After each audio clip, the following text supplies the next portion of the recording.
So, this is what I've been up to for the past year. I started to apply for demonstrations. I go down there, hand in my form to Charing Cross Police Station in central London. I get a letter back from the Metropolitan Police.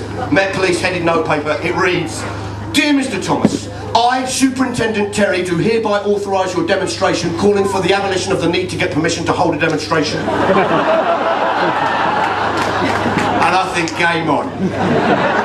So I start going down with more requests for demonstration. And there's a cop who works at Charing Cross, a guy called PC Paul McAnally.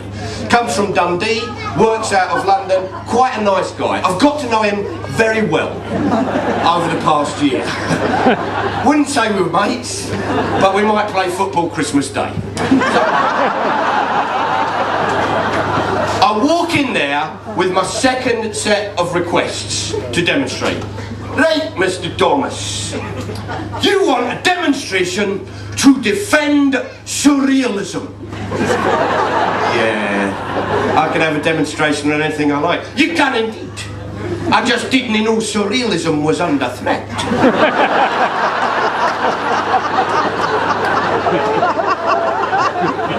I said, no, it is. He said, how so? I said, because we have a government of paradox. We have a government of paradox where a government wants to seek peace through war. They seek to protect civil liberties by eroding them. This is a paradox, this is absurdism. Absurdism is the enemy of surrealism. Ergo, surrealism is under attack.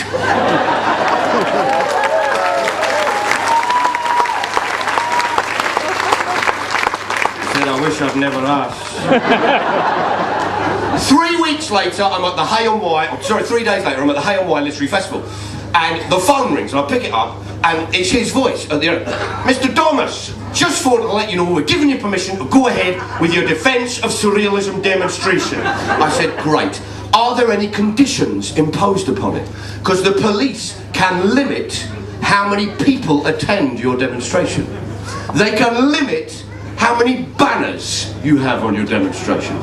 They can limit how big your banners are. So they could say, 2 of you, 1 of them 2 inches. What do we want? Bigger banners.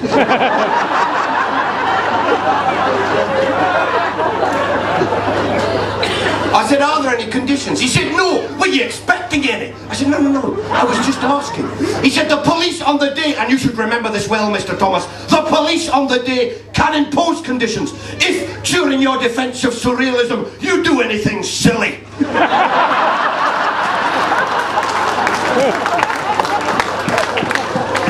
We had a fantastic time. We wrote to the Penrose family, who are the relatives of the original founders of the British Surrealist art movement. And we said, do you want to come and defend surrealism? They said, nah. No, but we will send some objects to represent ourselves. So standing in Parliament Square with an onion and a pair of socks, we had all these surrealist banners with surrealist slogans. What do we when what? We had another one which was just dripping in blood that said, not yet meaning much. And my favourite one didn't have any words on it at all. It was just wallpaper on a placard. And as the cars went round, we're going, ah! Someone's upset, do it all, aren't they? The next day I have to phone up PC Paul McAnally. And he goes, how did it go yesterday, Mark? I said, it went great. He said, how many people did you get to your defence of surrealism demonstration? I said, it depends on whose method of counting you use. If we use the police method, 4 people arrived. If we use the Socialist Worker Party, 1 million comrades took to the streets.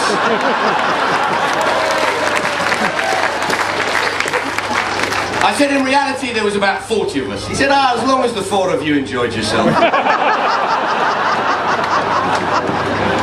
He said, now what can I do for you? I said, I want to apply for an emergency demonstration. He said, an emergency one?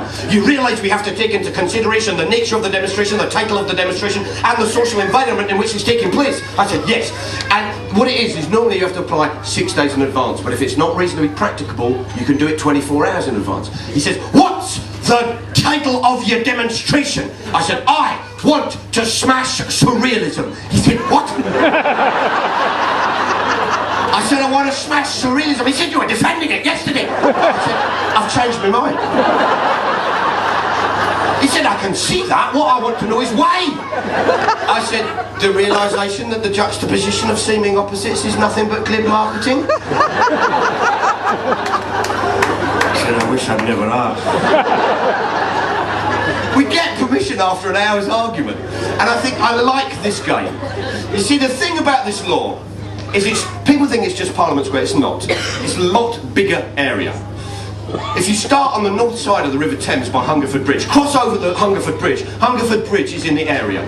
You need permission to demonstrate. Go down onto Jubilee Gardens on the south bank where they've got the commemorative statue that remembers those who fought and died in Spain in the Civil War there. You go along there, you go past the London Eye, you go past the Ferris wheel, you go past the London Aquarium, you go past the Marriott Hotel, the old GLC building, you go past Westminster Bridge. All of that is in the area, you need permission. You go past St Thomas's Hospital, which is in the area. You go all the way down the embankment down to Lambeth Palace where the bishops hang out. You cross over Lambeth Bridge. The building that sticks out is MI5. Don't tell anyone. That one. You go up Horseferry Road, you go past the Magistrates, past Channel 4, you hit the Broadway, you go past New Scotland Yard, St James's Tube, you hit the park, you do it right, up Horse Guards Road, round the back where the Queen hangs out and does all the parades, then you hit the Mount, do it right there, go down to Admiralty Arch, then you hit Northumberland Avenue, straight away down to Hungerford Bridge where it reconnects again. Quite a large area to be caught unaware with a cake or a badge.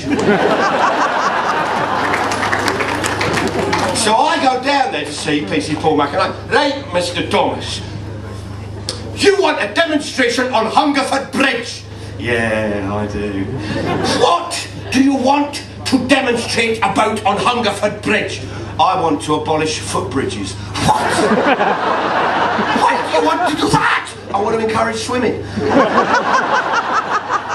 And what are you going to do by way of your demonstration? I'm going to stand on Hungerford Bridge and I will hand out one leaflet. One leaflet? One leaflet counts as a demonstration. I therefore need permission. It does indeed. One leaflet? Do you realise I'm going to be generating more paperwork than you're going to be handing out?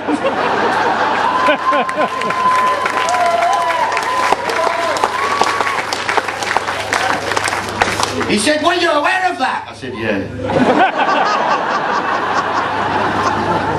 I did my demonstration at 12 midnight because I was doing a gig. So I finished the show, went on to Hungerford Bridge, and there's a piss city type who was crossing over. I was like, there! I went, oh, you want to abolish footbridges? Fucking hell. The next week, me and my mate Tracy go down. Tracy's an artist, and we go down together. And the PC Paul McIntyre, right, you two, into the interview room right now. Let's have a look at yours, please, miss. You want to revive the Twinkie perm? That's fine. Let's have a look at yours, please, Mr. Tom. Oh, Jesus. You want a demonstration demanding the immediate sacking of Superintendent Terry? Yeah. You want to sack my direct superior? Yeah, I did. I've got to go and ask!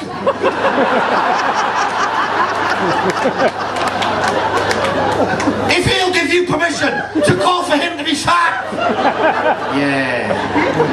Why do you want to sack him? Because of his implementation of the law, it's very draconian. No, any police officer would implement the law in the same fashion. No, other police officers will be more liberal. Like who? Who would you have it replaced with? You. Oh, Jesus.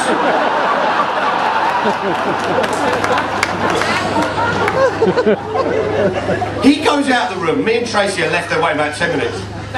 Suddenly the door flies open. In walks Superintendent Terry, a man bigger than I'd imagined. In his hand is my application form, and he walks with some determination in his step. He comes straight up and just goes, how can I turn this down, Mark? This is genius. Well done.